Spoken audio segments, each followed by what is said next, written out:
Access അക്കാഡമിയുടെ daily current affair ഷോർട്സിലേക്ക് എല്ലാവർക്കും സ്വാഗതം. രണ്ടാമത്തെ ഏഷ്യൻ യോഗാസന സ്പോർട്സ് ചാമ്പ്യൻഷിപ്പിൽ ഏറ്റവും കൂടുതൽ സ്വർണം നേടിയ രാജ്യം ഇന്ത്യ. ഈയിടെ അന്തരിച്ച ഇതിഹാസ ചലച്ചിത്രകാരൻ ഷാജി എൻ കരുൺ ഏത് ഇന്ത്യൻ ഭാഷാ സിനിമയ്ക്കുള്ള സംഭാവനയുടെ പേരിലാണ് അറിയപ്പെടുന്നത്? മലയാളം. 2025 മരണാനന്തര ബഹുമതിയായ പത്മ പുരസ്കാരം ആർക്കാണ് ലഭിച്ചത്? പങ്കജ് ഉദാസ്. 2025 ഏപ്രിലിൽ ഇന്ത്യയും ഫ്രാൻസും തമ്മിൽ ഒപ്പുവച്ച ഇന്റർ ഗവൺമെന്റൽ ഉടമ്പടി പ്രകാരം ഇന്ത്യൻ നാവികസേനയ്ക്ക് വേണ്ടി എത്ര റഫാൽ വിമാനങ്ങളാണ് വാങ്ങുന്നത്? 26. WTT contender Tunis 2025 mixed doubles കിരീടം നേടിയതാര്? മനുഷ്യ ആൻഡ് ദിവ്യ ചിറ്റലെ.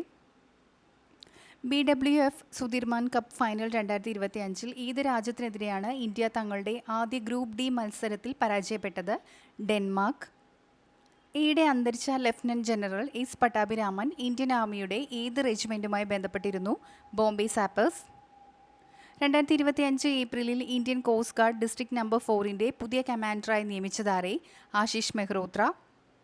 ഫിജിയുടെ പരമോന്നത സിവിലിയൻ ബഹുമതിയായ companion of the order of Fiji ഈയിടെ ആർക്കാണ് ലഭിച്ചത്? മധുസൂദനൻ സായി. 2025 ഏപ്രിലിൽ 20ാമത് ഇംഗ്ലീഷ് ലീഗ് കിരീടം നേടിയ ഫുട്ബോൾ ക്ലബ്ബ് ഏതാണ്?